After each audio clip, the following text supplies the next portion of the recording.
Hey everybody, welcome on our channel. In this video we are gonna see, what if Naruto got chosen by a god and became Master Prankster? Part 2.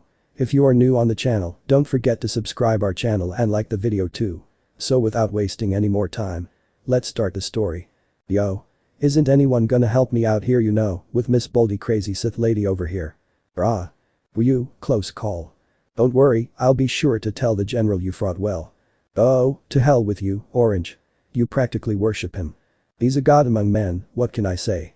Ventress fumes as Wise evades another strike. Will you say his name already? And then, everything slows to a pause.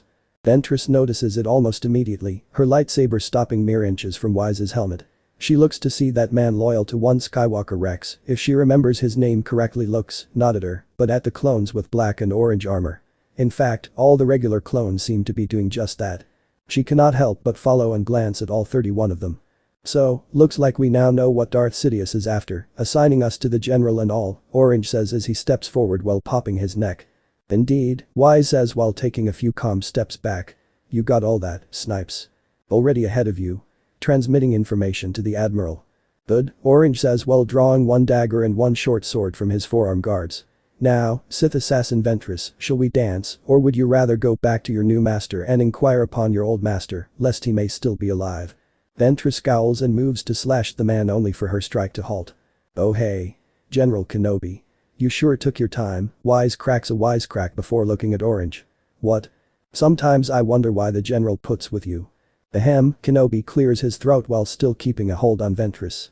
I see you've been busy. Ventress's scowl turns into an annoyed smirk. Kenobi, so good of you to join us. Indeed. I fear if I did nothing, this clone would defeat you in less than a minute, maximum of 5. Who are they? She seethes. Oh, just the typical clones. The ones who answer to the GD who made it to the rank of master by the age of 13, you know him. Why won't you say his name, damn it? All of you won't even mention him. Obi-Wan gives his signature intrigued, ho. Along with a smirk. Interesting. I suppose he doesn't enjoy his identity getting out if not even his clones dare mention his name. The scowling Sith roars breaking Obi-Wan's concentration. Seeing as she's finally free, she chooses now to be the best time to retreat, and retreat she does. So Rex says while stepping out of cover. He pauses as his mind goes back to the recent exchange of words. That general doesn't like his name being known, huh? He asks while making sure to keep his mind on that fact. That display of just toying with a Sith definitely not something he'd want to experience anytime ever. How did you move that fast? The air is still, their arms are tense, their eyes are sharp, 3 combatants stand with the words echoing in their heads. How did you move that fast, indeed?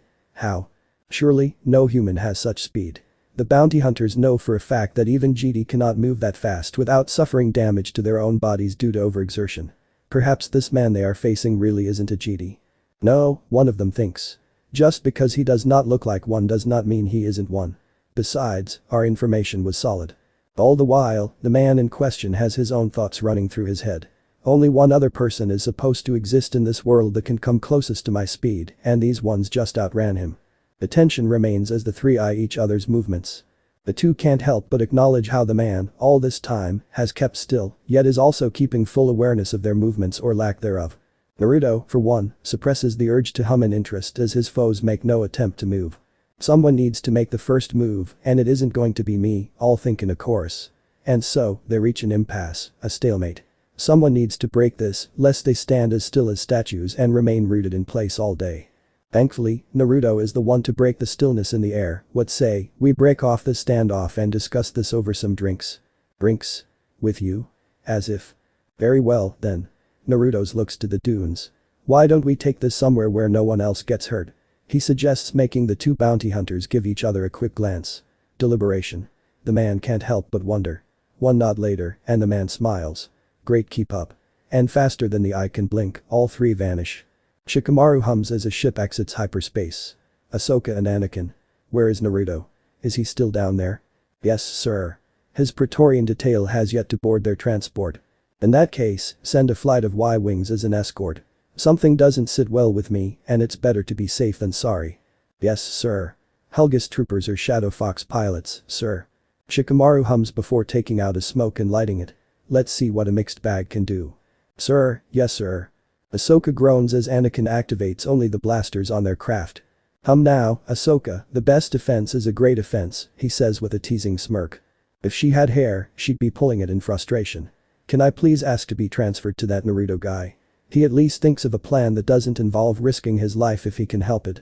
Sure, once we're done with this mission, Anakin says casually. I never asked for a Padawan in the first place. Beeps and whistles later, what's that R2Y? Beeps, clicks, and whistles. What, separatist fighters? Nah, don't worry about them. They should be. Boom. What? Don't worry of course. I worry. General Skywalker. Hurry. Attack squadron. Loose torpedoes. Gunners. Covering fire. Naruto stands atop a sand dune, the two bounty hunters standing on another dune across. The man gives the courtesy. Let us start with names, shall we?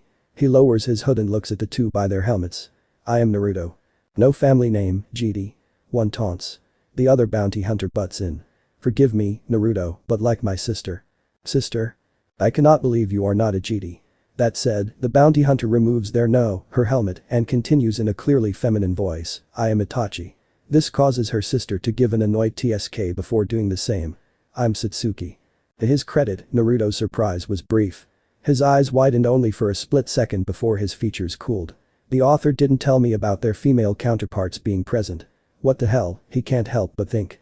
His mind races a billion miles an hour before he decides to voice what he believes is the most important question as of the moment. Correct me if I am wrong, bounty hunters no, sorry Itachi, Satsuki, but you are hardly Mandalorian, are you? Satsuki gives another TSK, while Itachi nods. Neither are you a mere GD, Naruto-san. Oh? The blonde lets out an amused laugh. Well then, I need to ask. Was it Darth Sidious who hired you? Who in the world is that? Satsuki asks, this time Naruto notes her genuine curiosity. Intriguing. Perhaps a different question, then. A playful suggestion. What does Chancellor Palpatine have to gain by hiring you two as bounty hunters? The two before him tense. So, it is him, he smirks. Ni-chan, I think this has dragged on long enough, Satsuki says with watchful eyes. Itachi nods. I'm afraid Ska. Just before Itachi could finish her sentence, she and her sister fall face first onto the sands of Tatooine, electricity coursing through their bodies. What? How? Satsuki asks as two Praetorians uncloak beside her. Damn. I should have expected that. We should have expected that, Itachi corrects as two more Praetorians also uncloak behind her, and in a flicker, Naruto's boots appear in front of her. You don't honestly think torturing us will make us spill anything, do you? If I didn't know your type, I'd actually try that approach. His statement makes the eyes of the two now ironically captured bounty hunters widen towards him. Don't give me that look. I told you, I'm no GD. Yeah, right. If Satsuki could spit on his face, she would. You're no typical GD, that's what you are. Instead, she spits her words in disgust. Naruto nods with a smile. Well, at least we're going somewhere. So, you finally admit it. Satsuki smirks. Naruto remains smiling. Rook, bring them back to the ship. Full measures of security. And treat them like guests if you can help it. Yes sir, a mechanical voice says from behind Naruto only for there to be no one. He's cloaked. The two bounty hunters look each other in the eye with a nod. If he was cloaked and they couldn't even tell what is to say no other Praetorian is cloaked around them. Naruto gives them a glancing smile before making his way back to Jabba's room throne room. Meeting room? It's a room. That's all that matters. Arriving soon after using his superior speed, Naruto enters to find Jabba, Ahsoka, and Skywalker present and just in time for baby Rada to cuddle up to its hut parent. Skywalker, Padawan Tano, will be heading back to Coruscant for a debriefing. Now. Naruto walks away, secretly forming something he's missed creating, a Kage Bunshin. You know what to do. I'll meet up with our contacts, you can count on that, boss. The Hokage, the current flagship of one Naruto Uzumaki, dashes through hyperspace, its destination. Coruscant. Within this Chi-class Star Destroyer is a room, one where a certain Tigrita Padawan by the name of Ahsoka Tano resides. Instead of the usual dull grey room with a bright white light shining from the ceiling. The room is flooded a warm yellow light that is not painful to her eyes, a fact she never once noticed before since her eyes were so used to the former and that only now can she feel oddly at ease. Knock, knock, knock. Come in, Ahsoka says, and the door opens with a swoosh. In walks Naruto Uzumaki, his body fully concealed by his GD cloak again. I heard from Skywalker. You want to be my apprentice instead of his? I mean, I've seen you do things no other master seems to do, so why not? Naruto snorts. What are you, 12? 14, Ahsoka corrects. Why? Think I'm too young? Naruto snorts again, this time making the Togruta look at him in disgust. Please. I had my first major fight when I was 12. He then walks over to her and lifts her chin up, causing her eyes to widen as they stare into his. You're too young, Ahsoka Tano. You're just too weak to be my Padawan. Then, he heads back for the door. What do you mean I'm too weak? Naruto pauses. We have a week's travel time before we reach Coruscant. Come to the training room tomorrow if you want to find out, and then he leaves the youngling to her thoughts. Most of all, however, he leaves the girl wondering what he meant when he said, you're just too weak to be my Padawan. What did you mean by I'm too weak, damn it? She grumbles out just before punching a pillow. Naruto, meanwhile, after some time traveling through his ship's halls, stops in front of the holding cell of the two bounty hunters. Of course, Naruto being Naruto, and the Hokage not being the standard Star Destroyer, the holding cell is far more akin to a guest room than anything else. Save the blue energy shield for a door, anyway. Like your new cell? Naruto asks as he watches her from outside the shielded door. For a cell, it sure is. A pause comes from the female Itachi. Glamorous. I was about to say cozy, but that isn't too far off the mark, Itachi says with an oddly beautiful smile. Cute, perhaps. No, something else, something the blonde can't quite place yet. Oh well. Where's your sister? In the shower. The blonde snorts with a smirk. Let me guess, too much sand in her hair. Itachi smiles. You really aren't much like other GD. Naruto smiles back. Mind if I come in? I don't see how I can refuse, considering you own the ship and all. She smiles welcomingly and Naruto enters, still in his cloak. What brings you to our cozy cell? A few things, questions, mostly, Naruto answers plainly. One thing that's been bugging me is your name. It's usually a boy's name. And you're implying what, exactly? Implying? A mock-hurt expression befalls the blonde. Oh no, Itachi. I was indirectly asking, what is your real name, but I have to admit, if I were still much younger, I would have fallen for your word games.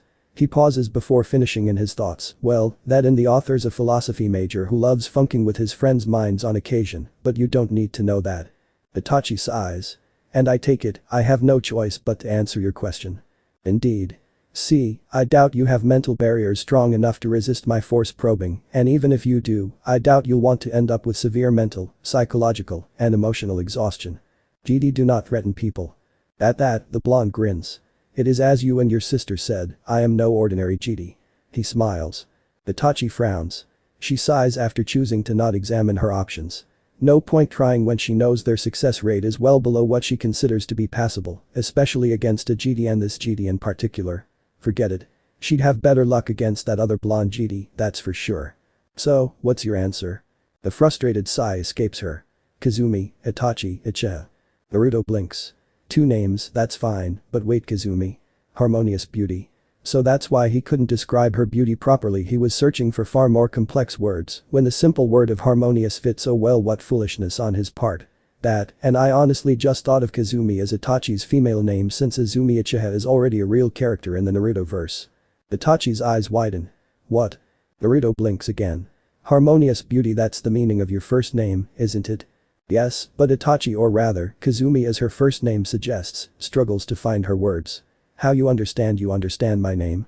Naruto raises a curious brow before a certain smirk plays on his lips. Why? You didn't? A teasing smirk, to be precise. He laughs after Kazumi glares at him. Calm down, he says in between laughs. You know, Kazumi fits you. I think you're quite beautiful. Oh oops. He catches himself too late as Kazumi blushes up a storm. If anything, he's super glad Satsuki is still in the shower, lest he needs to explain himself. Being the wise yet still lovable idiot that he is, he chooses to take his leave while he's ahead and excuses himself. Naruto, Kazumi calls out just as the blonde reaches the cell doors. Taking the blonde's pause as a sign for her to continue, she does. Why are you treating us prisoners like guests? At this, Naruto turns around just as the energy doors open behind him. Because I can and I want to. He steps back with a wave. The doors close. You and your sister are going to the training room tomorrow. Enjoy the show. With that, he leaves Kazumi to her thoughts just minutes before Satsuki exits her shower. Itachi ni-chan. The next day inside hyperspace arrives. Not that the concept of day matters, really, but still, it's a good way to keep track of time. Inside the ship, one Naruto Uzumaki and one Shikamaru Nara sit by computers as they game a heavily modded version of Total War. Rome II, with Naruto playing as Octavian's Rome in the Imperator Augustus campaign and Shikamaru as Anthony's Rome. Then Naruto's phone vibrates. Damn, it's time already. Shikamaru sighs as his general unit dies, and he concedes defeat. I told you, the Ivakati cohort as a general unit is the wrong way to go against me, Naruto says as he exits the game. Oh, cut me some slack. You said this game is from some other universe, right? Naruto grins. Let's play some more next time. For now, we need to get ready. We? Ugh, fine, Naruto concedes. I need to get ready. Happy. Super. What was that thing you wanted me to check again? Shikamaru asks while exiting his copy of Rome 2. Company of Heroes 2. I already installed the mods, the GD Master says before walking out the room, his words still reaching through the door. You'll need it for the troops you'll be commanding. Naruto then makes his way to the training room, and as he expected, he is the first to arrive. I hear you didn't take my Padawan as your own. Oh great, Darth Vader but younger has arrived. Vader, good to see you. Naruto shouts with a hug. Taken aback, the older but less powerful GD can only utter a word. Vader. Naruto laughs as he lets go. Don't worry about it. He'll be dead before anything can happen. In fact, he pauses and looks at Anakin with a cheery smile. I think he'll die within the next 2 missions. What? Naruto waves him off. As I said, don't worry about it. As soon as the words leave him, thankfully, Anakin's attention is brought to the doors that open to show 4 Praetorians, escorting what the Skywalker can only label as 2 armored and unidentifiable bounty hunters in Mandalorian Amar. Since when does the council hire bounty hunters? Since never. They're under my peril, Naruto casually answers as another door to the training room swooshes open. Where's your Padawan? I'm here, Blondie, Ahsoka quips from the door that just opened. Be patient, will ya? I thought GD were supposed to be patient. Snort. Right, as if he's an ordinary GD, a certain female bounty hunter says with a hint of sass in her voice. Guess who? Ahsoka gives a fitting humph before facing the man who called her. So, Master Uzumaki, what did you have in mind when you asked me to be here? Naruto smiles that gentle smile of his whenever he has an oh-so-pleasant prank being pulled on a certain chancellor, although this time it's because he notes how the 2 bounty hunters take note of his surname very subtly, but just not subtle enough. Patience, youngling. He turns to face the Padawan's master. Skywalker, care for a match? Funny, Anakin smirks the smirk only insulted people can muster. Why is it only now that you bother asking me for a match after all those times you and Master Yoda denied my request back in the temple? Naruto's smile remains in place. Because, Skywalker, I want to see how much you've improved after your fight with Dooku. Anakin laughs nervously. Go easy on me, please. To which he receives a snort in reply. Anakin, Naruto says his name twice while wagging a finger as he heads to the center of the training room. I can't help but go easy on you. You're a billion years too young to even come close to me at my peak. Anakin gives a TSK before following. The 2 GD now stand across each other at the center of the room, the audience round them now gone from their minds. The older of the 2 asks, rules. Just one. Try and kill me. I dare you. Prizes. If I'm satisfied, and that's a big if, by the way, I'll grant you 1 request. And if you aren't? Naruto grins. There's a very high chance of Anakin being hesitant with his rule. However, if he knows the simp of a man Anakin Skywalker is, his prize should be more than motivation enough. I'll take a certain senator and make her mine. His eyes lock onto Anakin's wide ones. Take that, as you will. You wouldn't. Ha! Naruto lets out before removing his GD cloak to reveal a simple orange shirt, black pants tucked into black boots, black and orange bracers on his forearms, and 10 lightsabers on his waist, with 2 more lightsabers on each boot, making a total of 14. You want to test me on that, Mr. Chosen One, his comment makes Anakin tense as he takes in Naruto's armory. The Praetorians remain silent as one Commander Orange, watching from the sides along with Wise and Snipe, mutter something that the 3 guests, Ahsoka, Itachi, and Satsuki, overhear. He's being generous, Orange mutters out. He's allowing General Skywalker to see almost all of his weapons from the beginning. Almost. One of 3 voices their unified thought. Almost. His cloak in itself is a weapon. His cloak and bracers still hide few knives, and it's anyone's guess on what he has in his pockets. Not to mention, he doesn't shy away from using blasters, among other firearms, Orange explains casually. Skywalker should consider it a miracle our general's even giving him a chance. BSSSHHHHHHH. The sound brings everyone's attention back to the match, and the 3 women present have their eyes wide as Anakin locks blades with a lone floating lightsaber, while Naruto stands with his arms crossed, smirk ever present. Blue versus blue. Let the games begin. Without warning, 9 more lightsabers flash into existence, forcing the supposed chosen one to jump away. Now having a total of 10 lightsabers of varying colors, Naruto has them surround him like a spinning cage. Final Fantasy XV ripoff at its finest, the orange-wearing blonde says with a smirk. Come on, Skywalker. You wouldn't want Padme to have my children, now would you? You bastard. Anakin charges with a war cry that makes Ahsoka's eyes go wide. The dark side to which Naruto simply sidesteps before having one lightsaber clash with Anakin's, this time. Green versus blue. His opponent's blade busy, Naruto sends a kick to the man's unguarded stomach, effectively throwing him away. I'm gonna make Padme scream my name so many times she'll forget about you. You take that back. Make me? Naruto commands before rushing towards his fellow blonde. He grabs one of his 10 floating blades and clashes with Skywalker's before grabbing another, this time slashing it across and kicking the man away. Pathetic. Anakin gets up and tries to reach for his lightsaber, only for his eyes to widen as his favored fighting limb is nowhere attached to his body. What the? Hatch. The arm smacks its owner on the face before clattering on the ground, limp, just like its master who is now simply staring at it. And then comes the laughter. The chosen one looks around in horror, disgust, and fear as the laughter of everyone reaches him. It wasn't even a fight. It was a one-sided beatdown. And they're laughing. No. No. No. No no no. His eyes flare a dangerous red, fire dancing within, and he raises his good hand just as Naruto turns. I'll show you. You want to die. You want to die, you want to die. Fine. Ahsoka Tano gasps as her master's eyes flare red, flames dancing within. To her. First, the match seemed inviting, but as it quickly turned into a one-sided beatdown, she grew worried, and when her master was down, she'd have run to his side if only the darkness within him didn't freeze her in place. The next thing she notes is how Naruto turned to face the thing that was once her master, only to be suddenly lifted up by the neck. All in the span of 5 seconds. Master. Stop. You stop.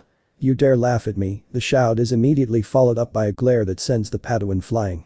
He misses how the 2 bounty hunters catch her before she can hit the wall. She wasn't even laughing.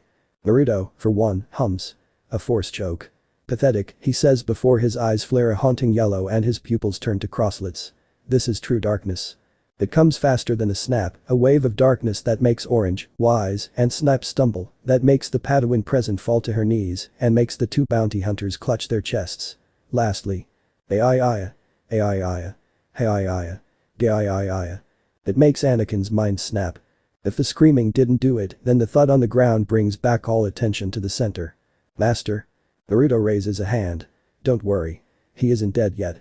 He then gives a simple motion, and 2 Praetorians nod and take Skywalker out and into the medbay. Ahsoka can only stutter in shock. You're so. Cold. Heartless?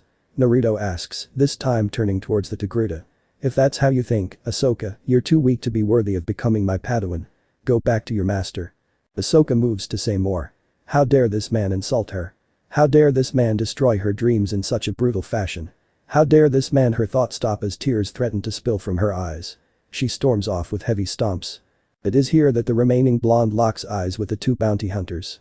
Now, do you want to have a go, or do I just have to ask nicely? The hooded man hums as he types away at his now nearing low battery Bluetooth keyboard. No, wait, make that a wired keyboard as of this proofreading. The door behind swooshes opens and in step Naruto. Author-san. What are you doing here? I thought this was my room. Oh, I just typed out that you walked into me working on my stories. Right, wait, stories. Yeah, I'm probably gonna do an Assassin's Creed X Naruto crossover again. It's been a few years since I did one of those. As for my Fear the Night, I don't know if I should continue it or rewrite it yet.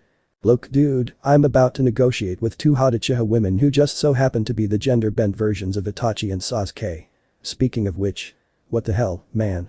You didn't say they were that hot. Hell. You didn't say anything about adding them. Here, I show him the first chapter of this story by showing him my laptop tablet Thingy Windows Surface Pro 4, a birthday gift from a relative, and its original keyboard is Kaput Soya, former Bluetooth keyboard, now using a wired keyboard. Check the prologues. Pairing. Naruto x Ahsoka, x Itsuki. What the hell? What? You barely even give Ahsoka any screen time. How is that supposed to work? Ma, don't get her panties in a twist. Naruto's face breaks as I say that. She's 14. So? You're gonna romance her, not funk her? Well, not yet, anyway. Naruto groans. Can we please get back to the plot? I scratch my head in embarrassment. Of course, I say, and then just like that, Naruto finds himself entering his bedroom for the second time this chapter. Well, that's certainly some power. I know, right? Perks of being an author. I wasn't talking to you, Naruto grumbles before sighing, his mind going back to his last conversation with the bounty hunter sisters. Now, do you want to have a go, or do I just have to ask nicely? Satsuki and Kazumi look at each other, their eyes seemingly meeting even with the obstruction of their helmets. Naruto's little display against Skywalker was certainly something. Something enough for them to consider his offer with all the more seriousness. I'll just meet you back in your guest cell, then, Naruto says as he walks off. Just know that I need your information before arriving in Coruscant, and I plan on getting it one way or another, he says, stating it as a fact more than as a threat. No, oh no, his threat, they realize, was his display. His musings finished, Naruto blinks as a beeping comes to wrist communicator. Tapping it, a hologram of himself appears. Sup, me? New than much, me. Just got those plans you wanted. The change of uniforms. Yep. Halo ships. Yep. That prototype game staring Alex Mercer so that I can casually mention it to the reader saying that the new uniforms will be that of Black Watch from Prototype 1. Yeah. Master Chief. Chief says hi and that he'd love to join, but he's about to go make love with Cortana right now. Ow. Okay. Sheesh. Chief said he has to go back because the author apparently pulled him out Halo 4's timeline. Wasn't that a shitty Halo game to many Halo fans, only topped by Halo 5? Yeah, but his design was cooler for the author, I guess. I'm surprised the author didn't get any backlash for Anakin's beating last chapter as of yet, but what the hell? Anything else? Two things. 1. Spartan Sarah Palmer sends her regards, and 2. Can't we just kill Pam? Naruto, the real one, gives his clone a really look before shaking his head. You know we can't yet, at least. I don't know, really. We'll see what she'll do. His clone nods sagely before giving that playful salute. Alrighty then, boss. I'll keep you posted. Naruto nods with a sigh before plopping down onto his bed. Izumi Itachi Uchiha, bounty hunter, and currently under the employ of one Sheev Palpatine, sighs while sitting on a chair with a nearby lamp table. She closes a book she'd been reading and places it down by the lamp as her sister paces the floor back and forth like a nervous wreck. Satsuki, calm down. We're bounty hunters, we don't owe anyone our loyalty. Satsuki, in response, gives her older sister a look of disbelief. Wani-chan. If we just drop this contract, our names will be known as untrustworthy bounty hunters. We'll get much fewer clients. Itachi scoffs. Please, since when have bounty hunters ever been trustworthy? You know what I meant. Itachi sighs again. Satsuki, calm down, you've been pacing that floor for over 3 hours now. Maybe you should shower. Besides, that carpet looks awfully sad with you walking over it again and again. Indeed, the rug looks pleadingly at the older bounty hunter. Oh, can it, Ni-chan? Since when have you been willing to switch contracts? Itachi smiles gentle smile.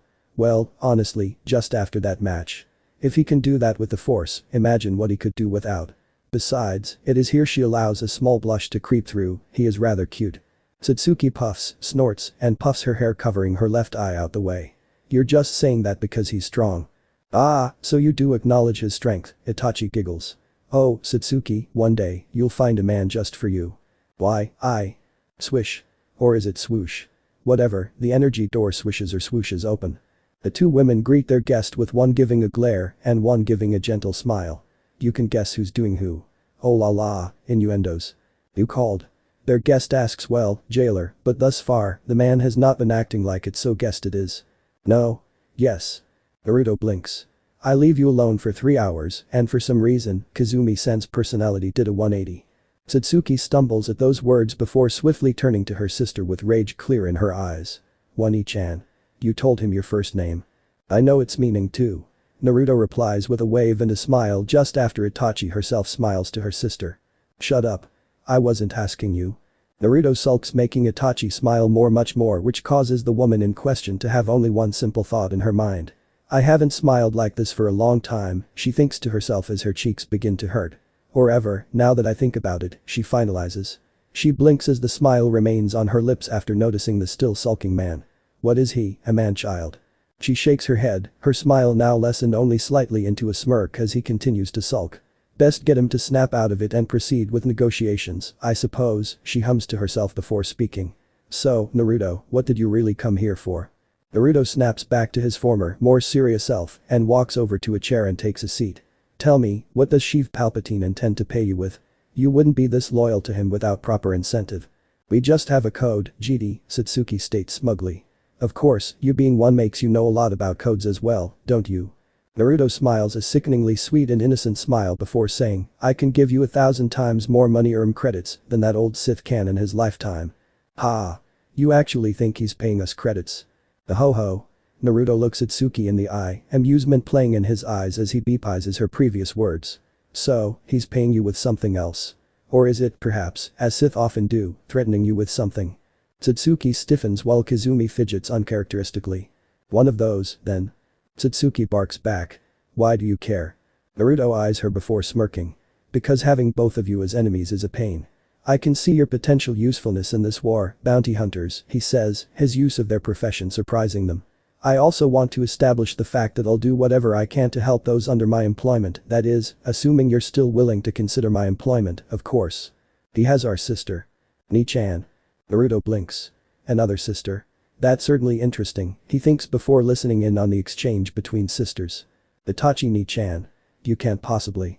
Satsuki, he is by far the only GD whose true abilities remain hidden, can't you tell? But Ni-chan. If we go through with this, we'll be putting her at risk. She's strong, Satsuki. Besides, if I remember things correctly, she was kidnapped and brought to the GD order. Oh, please. You're only considering his offer because he's strong. Itachi smiles that gentle smile of hers. I'm not that shallow, Imauto. She then glances at Naruto who she notes has his attention fully on them. If anything, I don't think anyone's more suited to take her than he is, no.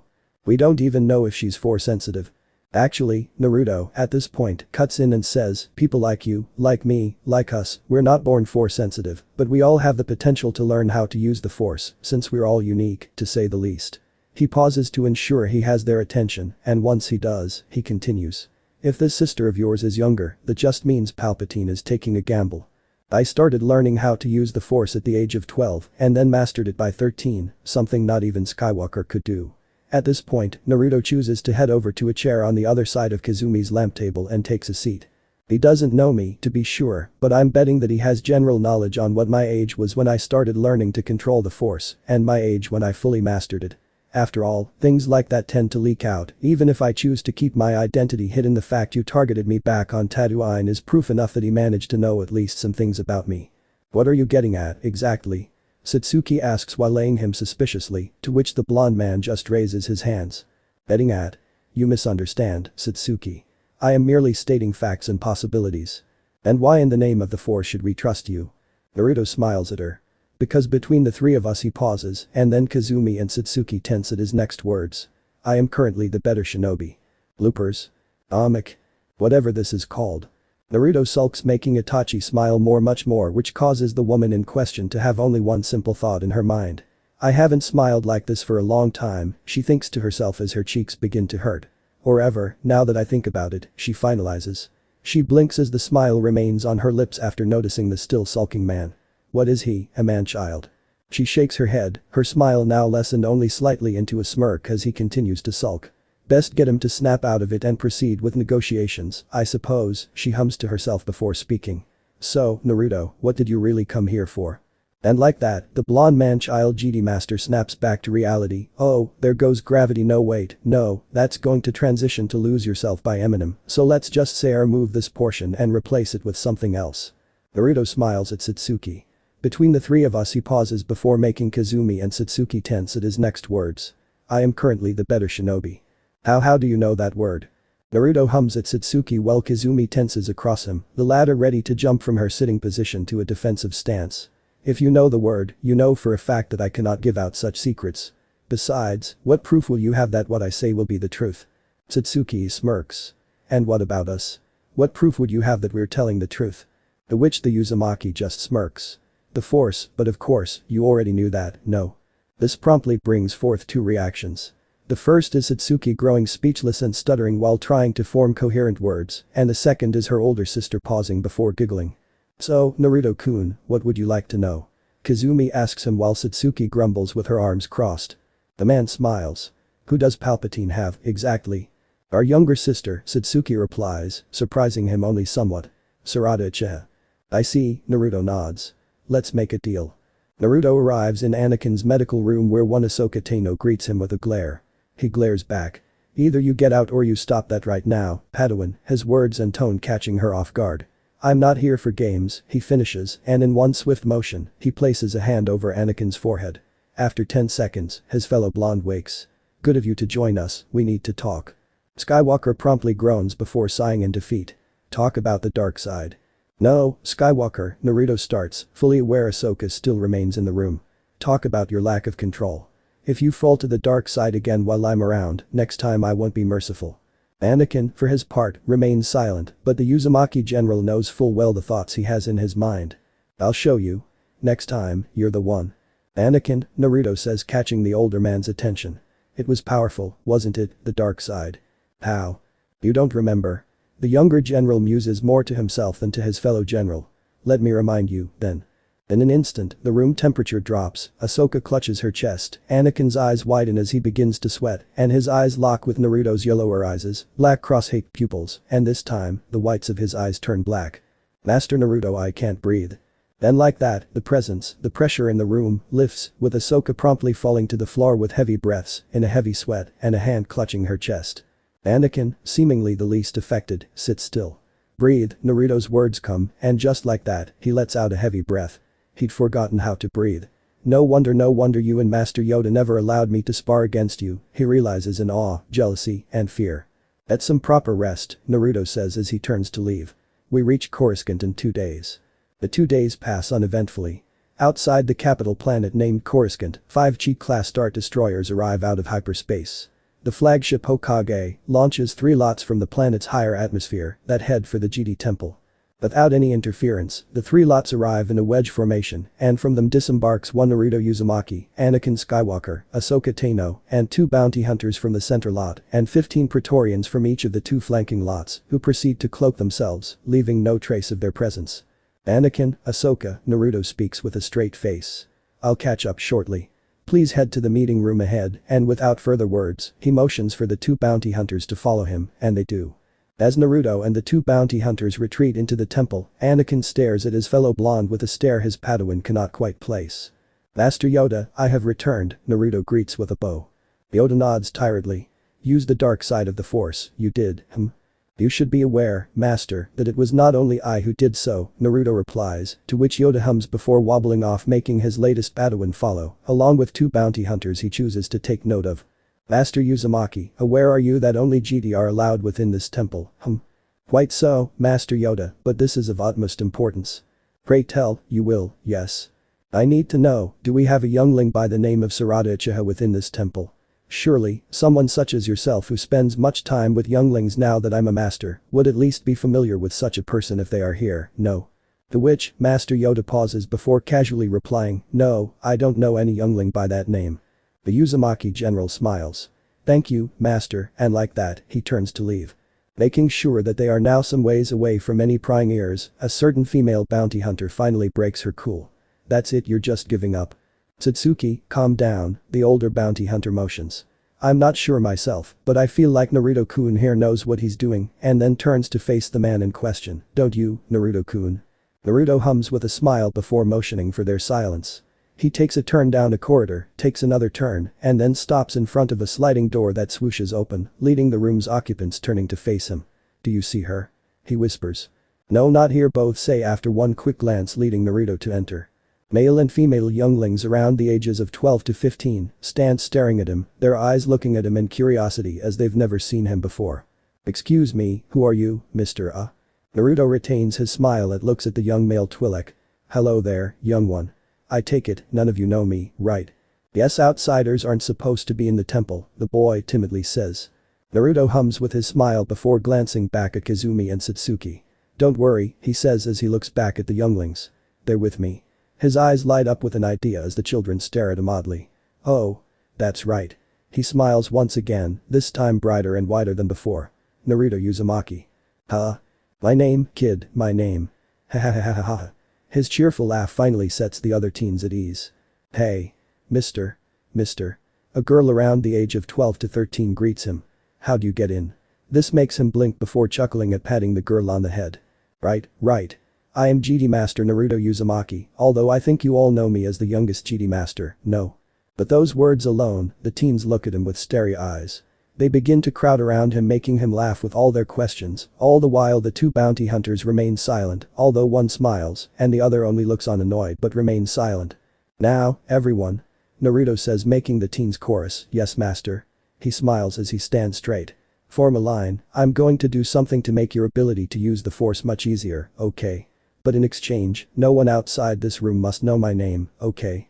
The teens cheer before forming a line, allowing Naruto to place his hand over the first teen's forehead. An hour later, Naruto stands straight as the teens resume their training, all of whom smile as they notice how much their oneness with the force has improved. It is here a young female teen of a different race approaches the youngest to make GD master and says, "Master Naruto, there's this person. She's not as good as any of us, if anything she's pretty bad at using the force and well, she's still in her room." This causes Naruto to raise a brow at the girl, a sign she takes for her to continue. "You see, all the other masters here, they say she's a lost cause, but if you can do to her what you did to us, she might just smile one day." Naruto smiles. "Okay, can you show me where she might be?" The young one beams with a smile and nods vigorously with before rushing off, making Naruto chuckle after her. "Anything for her to skip on some training, I suppose," the blonde muses as he walks on after her, two silent bounty hunters in tow with the older one chuckling a silent "I told you so" to the younger one, shaking a silent fume of "shut up, one-e-chan." The four soon arrive in front of another swishing door that opens to a dark room with no one present. This is her room, but she's not here. With a comforting hand, Naruto lowers himself to her level and smiles. "It's alright, I'll take it from here. Thank you, youngling. Back to training, okay?" "What?" To which Naruto pinches her nose playfully. "I was made GD master at age 13, I know all your tricks to get away from training, you know." Ha. His words cause the girl to blush with a pout before he pats her on the head. "I'm not saying don't do it, just keep it in moderation. After all, being a GD means finding the balance in things, right?" An excited escapes the girl before running back to continue either training or skipping training. Who knows? "Look, Blondie," Satsuki initiates, "I don't know what you think you'll find here. Besides, you didn't even bother to ask that kid the name of the person who owns this room." Her eye twitches as Naruto enters. "Oi. Are you even listening to?" She is silenced by a raised hand. The Uzumaki lowers his hand as he scans the room, blank, dark, with only a constant hum of an air conditioner to keep him company and dull his senses. A rather good place for a shinobi. In an instant, a black blur with two small red blurs attached to it drops from the ceiling, blade in hand, ready to stab the man in the room, only for the man to dodge the blur's attack and grab their head in one hand and hold them to the spot. Itachi and Satsuki are unable to move as their eyes meet the Sharingan of their sister. Sarada. The young girl in question moves her eyes to the two bounty hunters and upon seeing their outfits, her eyes widen. "One-sama." Sarada. The younger of the two women rushes in and in one swift motion lifts the girl with a joyous laugh. All the while Naruto and Kazumi stand back and watch with their own conversation. "You're not one for showing emotion, are you, Kazumi-chan?" The woman smiles beneath her helmet. "Not as open as my sister, no." "You remember the deal?" The general asks and receives a nod. "Are you going to honor it?" "So long as you honor your part of it, Naruto-kun," Kazumi replies with a smile that is well, Naruto puts it into words. "You're very good at being threatening, Kazumi," even with a smile. "Of course, I'll honor it." Besides, Naruto looks back at the girl who tried attacking him. His pause makes Kazumi smile at him, threateningly, but his next words catch the attention of the three Uchiha and make all of them tense. "That was chakra, wasn't it?" he asks as he stares at Sarada's red glowing eyes. "That was chakra, wasn't it?" The Uchiha sisters tense as Naruto's eyes stare into the red glowing eyes of one Sarada Uchiha. The girl in question steps forward to show her eyes hidden behind a pair of red spectacles. She wears white robes that really does not in any way suit her character, a fact Naruto acknowledges. The GD, always one for order, huh? What are they, the funking Templars in Assassin's Creed or something? He muses to himself. Sarada cannot help but ask, "How do you know?" which Naruto promptly cuts off by saying, "Satsuki, Kazumi, take her to the ship," before summoning a clone beside him, making Sarada's eyes go wide, while Satsuki tightens her jaw in awe and fear, leaving Kazumi Itachi Uchiha to blink owlishly at the now two bodies of Naruto. The possibilities on the battlefield are not lost to eldest Uchiha, but as a blush slowly creeps onto her face beneath the helmet, one can hazard a guess to her current thoughts at other, more enjoyable possibilities. Of course, she pushes those imaginative thoughts out the window and goes back to his instructions. "Okay, take her to the ship, we can do that, wait." Kazumi's thoughts halt. "And what will you be doing?" Naruto blinks before waving goodbye as he heads down the hall. "Didn't you hear what I told Anakin and Ahsoka when we got here? There's a meeting going on. I'll catch up when we're finished. The original gone, this leaves the clone and 3 Uchiha alone. Nah, Wani-sama. Sarada asks while adjusting her glasses. Why does he call you Kazumi? She asks with a grin. As the eldest Uchiha defends her actions, Naruto's clone looks at you, dear reader, and casually explains, it's honestly just so that you won't think of Itachi as a guy. Besides, the only time the author uses Kazumi is when it's the boss perspective. Which is almost 80, maybe 90% of the story, but they don't need to know that. Before we go, a friendly reminder. We aren't following canon anymore. Onwards. To the meeting. Change scene. At least someone enjoys breaking the fourth wall. Guess who? You have 2 right answers, although just one is needed. As Naruto nears the GD Council chambers, Naruto halts as a flood of information enters his head. After quickly going to the restroom and vomiting his disgust down the drain, he mutters out in a disturbed and disgusted tone, oh good god, the author's been reading shit stories. Who the flying funk makes their protagonist dumb enough to actually explain a technique or moveset to their enemy. Are you done? I have a similar rant in my profile. Just more detailed. Yup, back to the meeting. A short while later, Naruto enters the room and nods towards the GD Masters. Yoda, Mace Windu, Ayla Sakura, Luminar Unduli, Kit Fisto, Plo Koon, Coyote Mundi, Shakti, and Obi-Wan Kenobi. Everyone else, he chooses to ignore. Master Naruto, Mace Windu eyes the blonde. You're late. By 30 minutes, to be exact. Sorry about that. I thought I was a hero in some shoujo or shounen manga, or something like that. What? Master Windu, Kenobi says, making sure to give Naruto a knowing look. Naruto is here. We must not delay this meeting any longer. This causes Naruto to blink. Wait, you guys didn't start without me? Under normal circumstances, we would, Obi-Wan admits. Unfortunately, this is a more serious matter that we would like your input on. Hearing those words, Naruto puts his game face on and his once cheerful and nonchalant attitude is replaced by a stone-cold look. Very well, let's begin. Obi-Wan nods and stands as a holo projection appears in the middle of the room. In quick succession, he brings up 2 problems. Rylith has been taken and Geonosis has been retaken. After the briefing, Kenobi asks, so, Naruto thoughts? Naruto nods with his eyes closed once before opening them and meeting Ayla Sakura's eyes. As peacekeepers, you cannot just bombard the planet. Besides, living shields are a thing. Everyone knows the value of Twi'leks for a profitable slave market, so I'm guessing even if we considered ignoring the living shields, the Senate would beat the GD into submission, since many of their planets and senators end up profiting from having their own slave trade. Yoda sighs as many of the GD Council and other GD present choose to ignore the well-known fact of the Republic's hypocrisy when it comes to slavery. So, you're leaving Rylith in our hands? Obi-Wan asks, making sure he understands the young man rightly.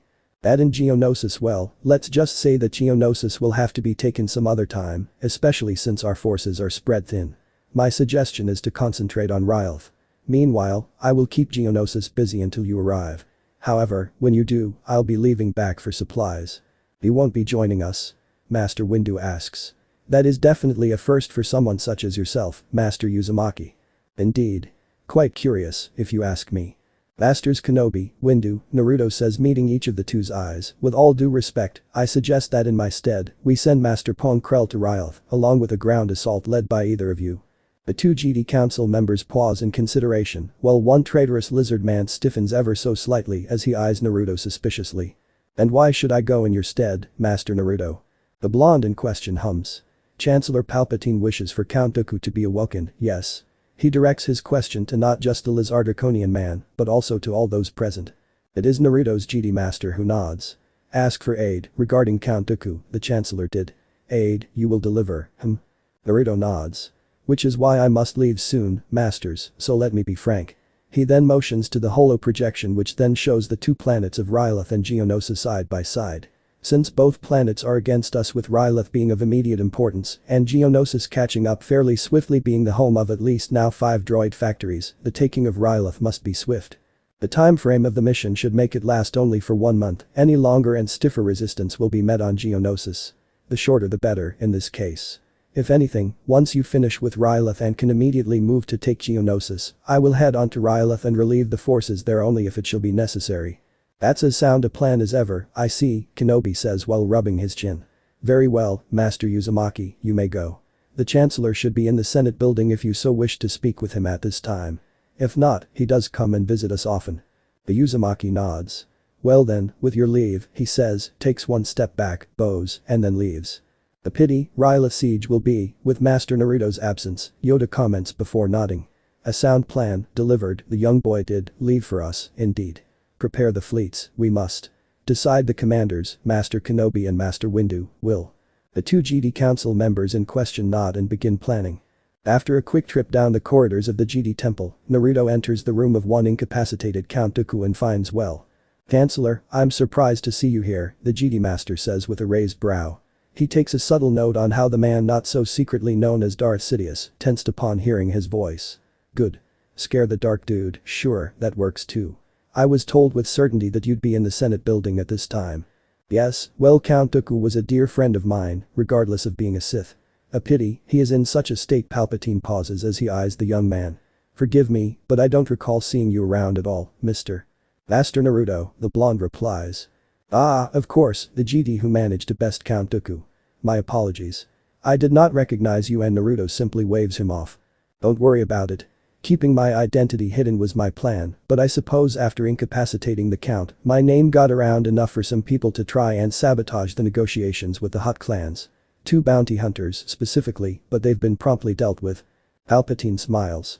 I see. Internally, of course, he's fuming with curses, but those things aren't important. I am glad to see that the hero of the Republic is safe. Hero? Surely, you are a hero, are you not? Naruto smiles. A game of words. Very well, I'll humor you, Sidious. Just keep it far from boring. His thought said and done, he clears his mind. Hero? Aren't heroes public figures, Chancellor? Indeed, they are, what of it, young one? Well, I would prefer to be kept away, far away, to be exact, from the public eye. Nonsense. You should be proud of yourself. To think you of all people could defeat the Count. Why, your face should be shown throughout the galaxy. Naruto gives him a gentle smile. And what of my safety, Chancellor? Surely, you took that into account. Of course, my boy. But who can possibly match you, the man who took down the legendary Count Dooku? Who is also your friend. Yes, who is also, sadly, my friend. I see, Naruto hums and looks over Dooku's soulless eyes. Then seeing as he is your friend, I shall do my best so that he is once again able to talk with you, Chancellor. Really? That's possible. The excitement in the slippery man's tone is all too telling. Of course. Give me one day. You may visit him tomorrow, and he should be able to speak again. I see. Shall I leave you to it, then? Yes, please. I need to be able to fully concentrate to try and fix him, Naruto lies, his tone as smooth as he usually speaks with honesty, all the while placing his hand over Dooku's face. Of course, the Chancellor concedes and walks out the room. As he makes his back to his Senate chamber, one thought crosses his mind after finally sighing in exhaustion. That boy, he might just be as skilled as Obi-Wan Kenobi in negotiations and rhetoric. It took almost all I had not to lose interesting. He's also the one I sent the bounty hunters after. Then that means he's the GD to make GD master at the youngest age. My, truly terrifying. It seems I'll have to keep my eyes on him, but why not publicize this hero just a little, shall we? He chuckles to himself as his eyes flash red for only a second, his senses never picking up the slightest hint that a droid nearby vanishes into non-existence. Back in the Count's room, however, Naruto grins as memories from a hidden clone reaches him, and he removes his hand from Dooku's face. In one swift motion, he plunges a red-bladed dagger into Dooku's heart, killing him with finality. Beside him, of course, now stands a perfect copy of one Count Dooku, grinning ear to ear. So, the man speaks, testing his voice. To what do I owe the pleasure? Night arrives and Naruto makes his way to the lot awaiting him. Rook, are the documents ready? He asks as he boards. Yes sir, he says as he uncloaks beside his general just as the lot takes off. Very good. And our guests? Awaiting your arrival on the bridge. Good. Naruto then speaks to his communicator. Shikamaru. Set course for Geonosis. We leave once we board. Sure. Thanks for the game, by the way. I'm enjoying it. No problem, Naruto then taps his communicator and then says to no one in particular, now, let's see what the sisters have to offer. Naruto stands outside the guest cell of the 2 bounty hunters and now one GD youngling. The energy shield door thingamajig opens and in he steps, greeted by a glaring Sarada Uchiha, a smiling Kazumi Itachi Uchiha, and… boom. Smack. Crash. An injured and immobile Satsuki Uchiha now lying on the floor behind him after making him take a step forward to dodge her sorry excuse for an attack. This is definitely a warm welcome, Naruto says with a smile. A blazing aura behind me, a heated glare towards me, and a beautiful warm smile by a beautiful woman smiling at me. You know, I think you ladies would want me to strip with how hot you're making me feel, whoops. He dodges a thrown shuriken, courtesy of the youngest Uchiha. My, he grins towards her. You've got spunk, I'll give you that. Naruto-kun, what are you here for, exactly? Kazumi asks, her tone sweet and pretty, just like her smile. Right, Naruto gives the eldest Uchiha a serious look, one which she manages to return by simply opening her eyes, her smile still ever present.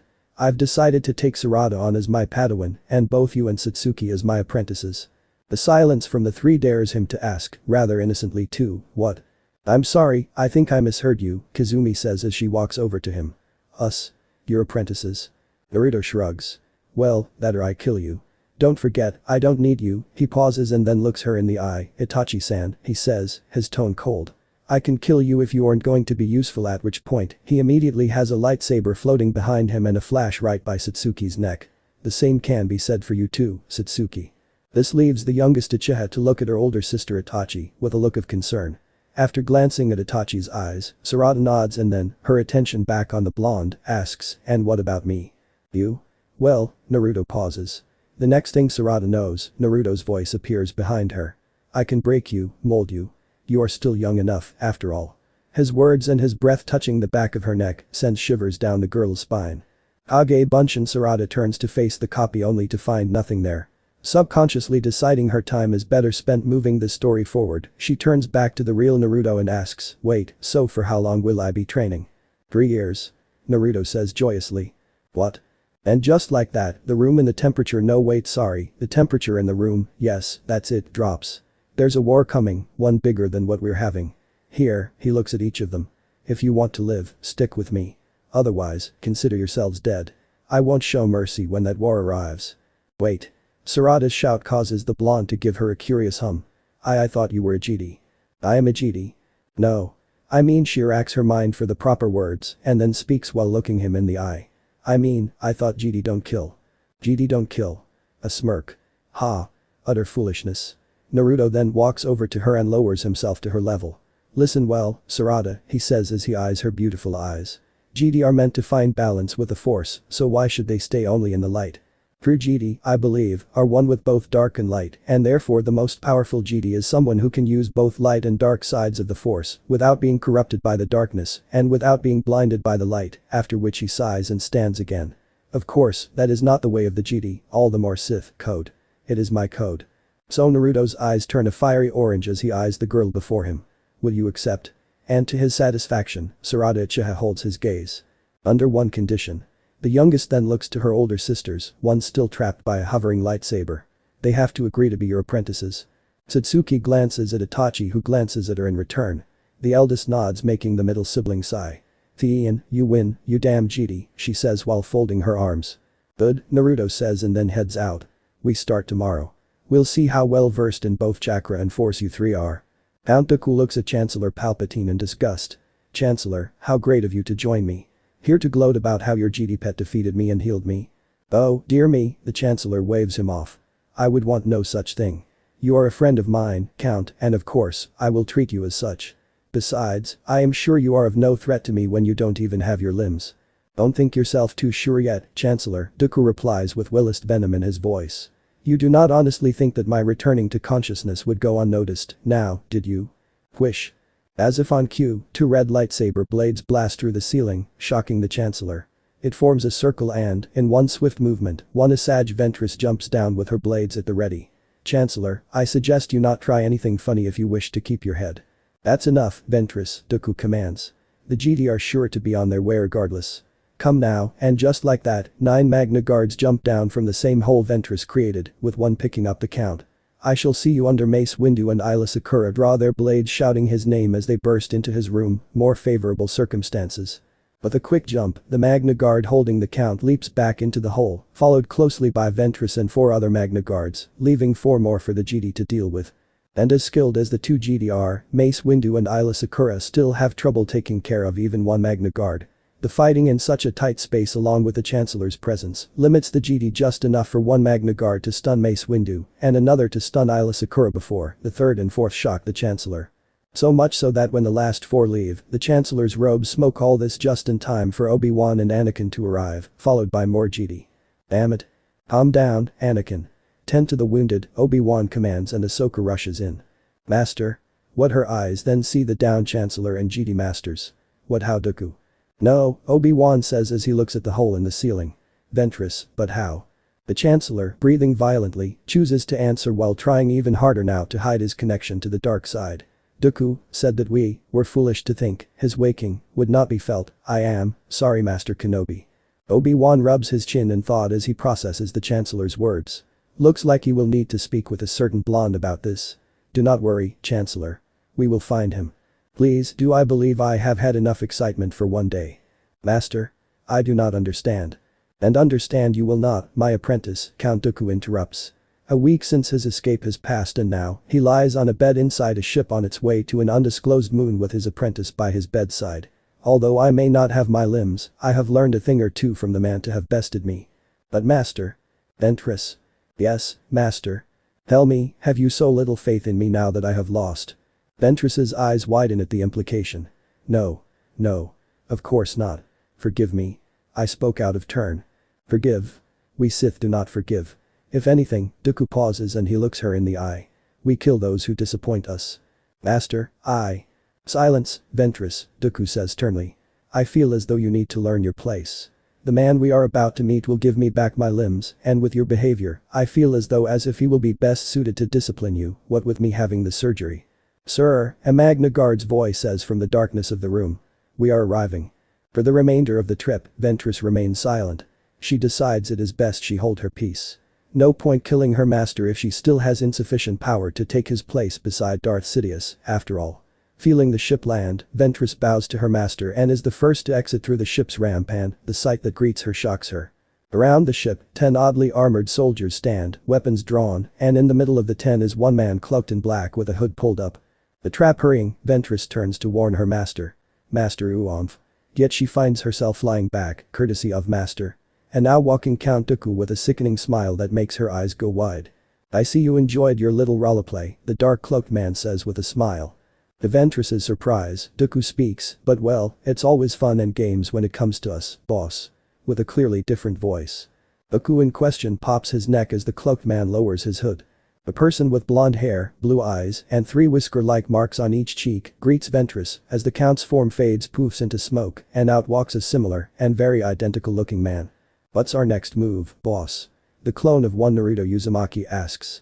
Wait for a week, then announce your escape and recovery to the Sis, allowing you to take the reins again. After that, have the defenses on Ryloth and Geonosis strengthened. If the Chancellor wants to play war on 2 fronts, let's play the same, Naruto says coldly. He then looks at Ventress with cold eyes. As for you, he dismisses the soldiers as he eyes the Sith assassin. Either you serve me, Ventress, or I make you serve me.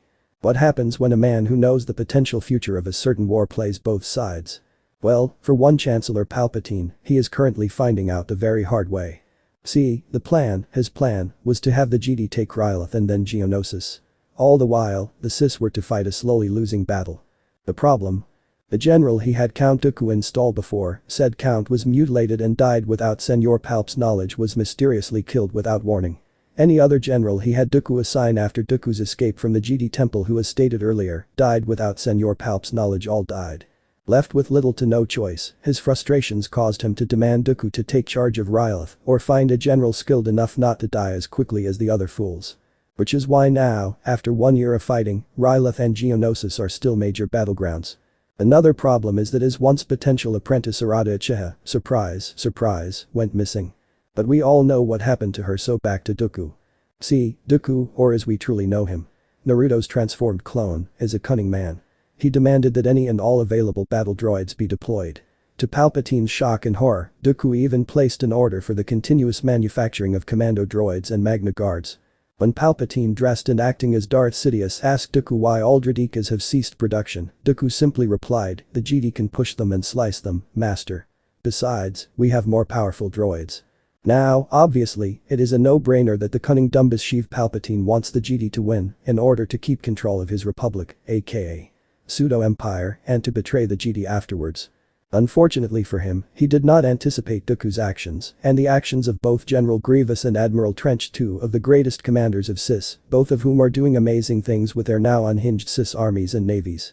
He also did not anticipate the numerous assassinations done against the Republic.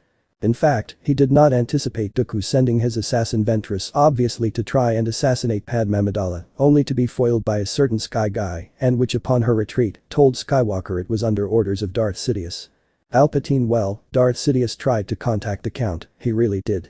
However, when he did manage to contact the man, poor Dooku was in a space battle with a certain Jedi master known as Naruto Uzumaki and had to cut transmissions short. That attempted contact was 1 month ago. At present, the Chancellor can only watch from the sidelines as the battle unfolds in front of him via hologram. Battlefield. Rylith. Ahsoka charges forward into the sea of battle droids with the 501st Legion covering her. Her lightsabers make short work of the droids before her communicator beeps. Ahsoka. Anakin calls. Fall back. Your position will be overrun. Aye. Ahsoka delivers a great push that sends the first 10 lines of battle droids back into their own kin. Her face contorts, frustration clear as day, and then. Rex calls from behind cover. Commander. We need backup. Droids begin to surround his and his brother's positions. Ahsoka, being too far out, is unable to save 3 clones. Ahsoka's eyes widen. Rex. Captain Rex, Padawan Ahsoka, when we tell you to fall back, a new calm voice says over the communicator. Hit the ground if you want to live, the voice commands. Obeying on instinct, Ahsoka, Rex, and a handful of surviving clones drop to the ground, and what greets their eyes shocks them. Pew. A volley of blue blaster fire whizzes into the surrounding droids. Pew. Another volley does the same. Pew. Volley after volley, droid after droid falls. To the surprise of the Padawan and the clones under her command, the volleys only increase in repetition, and when they turn to look where the volleys are coming from, they realize a large dust cloud obscures their view. Pew. Pew. Pew. The volleys start whizzing past them faster and faster, Ahsoka and her clones only able to watch as finally, silhouettes start to appear. Silhouettes that start to move. Ahsoka wonders as the silhouettes move as one as if they are a well-oiled machine. And then she sees it. Clones in a new sort of armor that is black in color with orange highlights step out of the dust cloud and into view. 40 in number, the men line up and aim down the sights of their DC-15A as one and fire. 40 more clones step out, these ones with the same armor and weapons. This new batch steps in front of the first, aims, and fires. The 2 lines of a total of 80 clones repeat the process, making a slow but steady advance to the line of one Captain Rex. Once just behind the cover used by Rex and his brothers, the first row moves past the cover and kneels. What Ahsoka, Rex, and the rest of the regular clones of the 501st Legion witness next is the most disciplined firing drill they will ever see. The kneeling row fires, the standing row fires, and then the kneeling row, the standing row, kneeling row, standing row, kneeling, standing, kneeling, an alternate firing pattern that knocks each and every droid down and out of combat permanently. The droids, upon orders of their commanding droid, fall back. They are not on Geonosis, and they, therefore, do not have an always replenishing supply of droids. This is where Commander Orange enters. You. Commander Orange, insert murmurs of non-important clones here. The commander nods. Padawan Ahsoka, Captain Rex. Fall back. I have the authority to shoot you should you not comply. The regular clone dares to ask, is he joking? To which Commander Orange simply tilts his head and asks back, you want to test my words? Which finally leads to that regular clone going, aye alrighty then. RYLOTH GAR forward base. Naruto snores soundly as Obi-Wan Kenobi and Anakin Skywalker argue over plans of attack. He even has that snot bubble expanding and compressing just waiting to be popped. Don't worry, it's just a genjutsu. Not that the others need to know that, of course. It's just very handy with keeping others from waking you up. Master? Ahsoka. Anakin cries, popping the snot bubble that surprisingly to him and the rest save Naruto has no snot. Thank the force you're safe. Popping his neck and shoulder joints, Naruto leans back, then flings himself forward and stands, stretching from side to side and even popping his back while shaking his head like Ellis from Left 4 Dead 2. Fun game. Infinite ammo for pistols. Spam left mouse button. Oh, shit, right. Story. Hey. Ahsoka storms over to the blonde with whisker-like markings. What's this about your clones being given authority to shoot us? What? Goes the Skywalker. What? Goes the Kenobi. What? Goes the ever-so-innocent Naruto. What do you mean, what? Ahsoka and Skywalker chorus. Naruto waves her off. Oh, shut up. You're alive, aren't you? He waved Anakin off too, but he's not important in this story if you haven't noticed. Besides, I don't have a need for people who can't follow orders. Well, actually that's only partly true. If you're going to disobey orders, make you sure you have something to show for it, not nearly lead your team into a suicide charge, he says nonchalantly. The clones around the room remain silent, although Rex and Cody exchange silent glances where Rex hangs his head and Cody shakes his. Then he locks eyes, visors, with Orange, the commander of the Shadow Fox Legion. Commander Orange, is this true? Nothing a little DC-15A blaster fire couldn't fix, but yeah, pretty much, he says, making Ahsoka look at the ground floor. Whatever. Right, so, Naruto pats the Togruta on the head for whatever reason, because romantic ship teasing, am I right? And then says, try not to die in the next mission. We're going in hard to free Rylph. Rest up, young one. We march in 4 days. What? Okay, why not now? Anakin asks in outrage, his plans being completely ignored.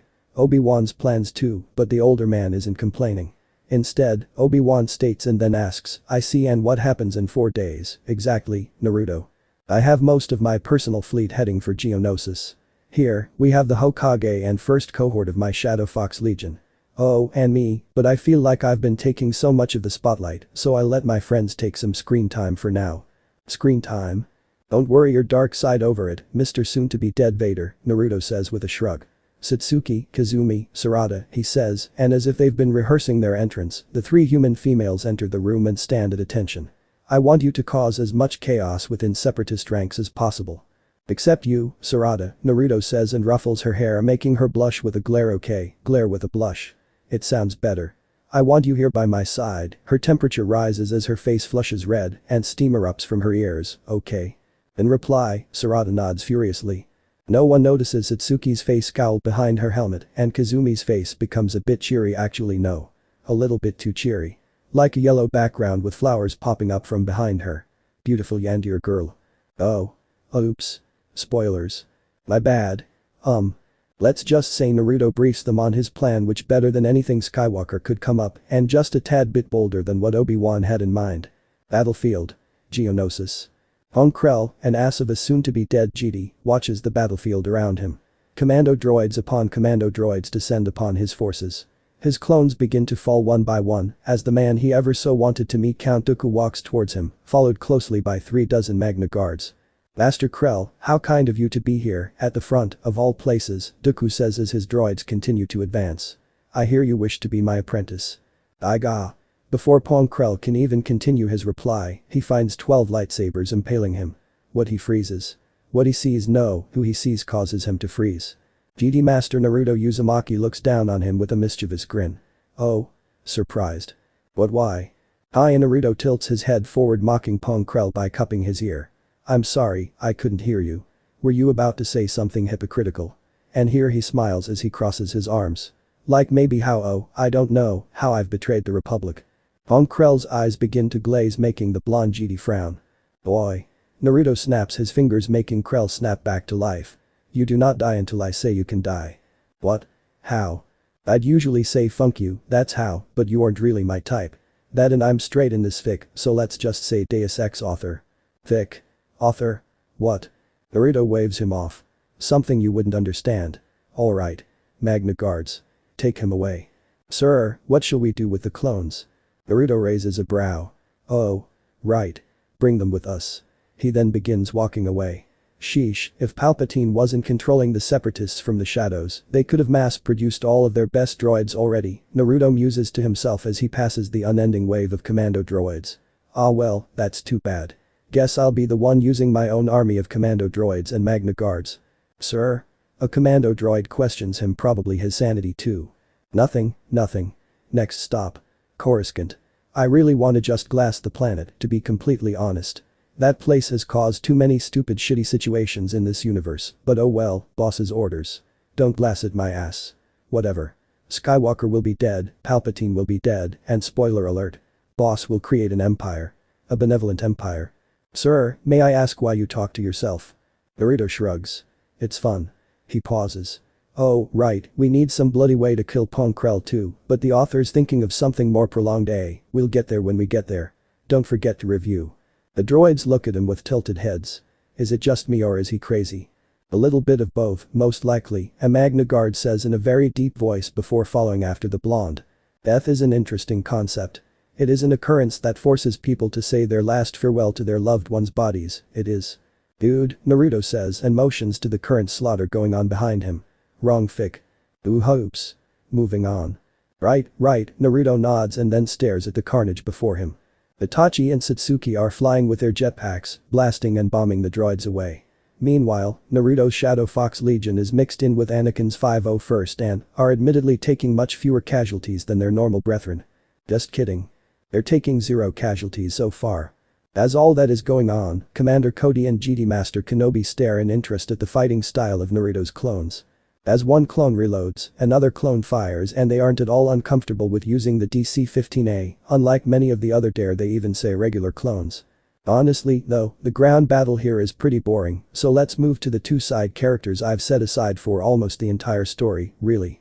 Yes, ladies, gents, queers, and whatnots, I bring you to Sarada and Ahsoka.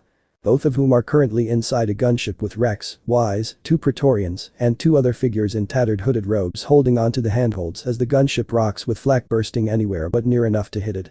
I guess the general really knows his stuff, Wise says with a hum, making Rex and Ahsoka look at him weirdly. What? At this point, Rex says with a sigh, I don't think we should even put in any effort into figuring out who your general really is anymore or what he's capable of. Wise shrugs as he glances at Sarada and Ahsoka. Doesn't matter. Apparently, it's this universe's thing where if you're even a somewhat important character, around 90% of the time people around you don't die. What? Sorry, General's words, not mine. I'm just a clone who takes everything he says seriously. PFFT. Wise lumps as Sarada snickers. You? Sadara grins, serious. PFFT. Yeah, whatever you say, little Miss Padawan with a crush on her master, Wise waves away. No, I do not. Do too. Do not. Do too. Do not. Do too. Do not. Do not. Do too. Ha. But Sarada blushes. That was cheating. Aha. So, you don't deny it, Wise says with a grin behind his helmet. Listen here, mister. Rex eyes as he tunes them out. He glances at Ahsoka who is currently giving the other Padawan a stare that he just can't quite place. Jealousy? No, something else, misunderstanding. Sighing again, Rex asks the question knowing he won't find out anything if he doesn't. So, Commander, something on your mind? Ahsoka closes her eyes before taking in a deep breath. No, it's nothing. Unfortunately for her, Sarada does not let the subject drop. Look, Ahsoka, she places a hand on her hip, if you have an issue with me, let's get it out of the way now or set it aside for later. We need to work together if we want to save those civilians. My master, GD he may be, is also a man who could honestly care so much less about the rules of the GD. He told me and his men before we left that if we fail, he won't hesitate to move to plan B, which involves the loss of civilian lives. But that's. He's more of a general than he is a GD, Padawan Ahsoka, one Praetorian says in a distorted mechanical voice. Our roles today are important. If we can't fulfill them, he will move on to more drastic measures. Humph. For a supposedly great general, he sure is basing his plans off of our success. No, he isn't, the reply comes from one of the hooded figures. He's giving you a chance to save the civilians. If you don't, he'll take them out with the droids. Before Ahsoka can retort, the pilot's voice cuts in. Ada to drop, 30 seconds. Sarada looks to Wise and nods. The Shadow Fox clone acknowledges and replies, copy. Operation rescue as many civilians as we can or see them die as a go. Rex goes, really? Wise replies, really. The pilot asks, who the funk thought up that name for this operation? Take it up with the general. It's direct and we'll be experiencing heavy fire once we get off, Wise says matter-of-factly. Snipes, how are you boys holding up? We're 10 seconds out. You better make it quick. These new boys of the general are supposedly a match for the Praetorians and I want to see them in action, so you better not screw up. Tell that to the Padawan of Skywalker. 20 seconds. Pilot. Open blast doors. The blast doors open and the 2 Praetorians nod. This is Rook, one of them says. Commencing phase 1. The blast doors open and the 2 Praetorians drop to the grounds as their armor hardens before cloaking them. Next, the 2 hooded figures move to the blast doors before one of them says, this is Headhunter 1, commencing phase 2. Estimated time of completion, 10 minutes. He drops and is closely followed by the other hooded figure, another Headhunter. 10 seconds. Wise taps the side of his helmet. This is Wise, commencing phase 3. The gunship does a quick descent and its 4 remaining passengers disembark before it takes off and zooms away. Okay, what exactly are phases 1, 2, and 3 anyway? Ahsoka asks the Shadow Fox trooper with a hand on her hip. Sarada tries and fails to hold back a sigh. Didn't you listen in on the briefing my master gave?